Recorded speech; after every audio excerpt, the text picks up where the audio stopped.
Os concellos da Ría de Pontevedra abasteceránse da auga do encoro do Pontillón do Castro antes do previsto. Así o confirmou hoxe o Goberno local pontevedrés. Sabedes que normalmente do Pontillón, un ano normal, empezamos a tirar dele en outubro, setembro, outubro, até setembro.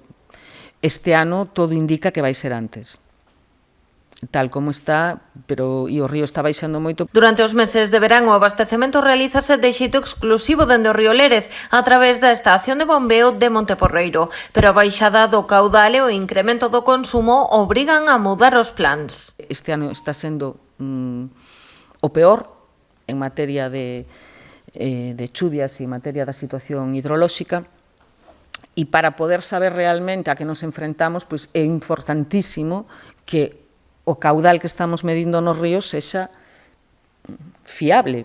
Actualmente o Pontillón está ao 87% da súa capacidade. O Concello traballa na elaboración dun protocolo de actuación en caso de que haxa problemas pola seca. Neste labor resulta fundamental monitorizar o caudal do río, que nas últimas semanas está a rexistrar importantes oscilacións.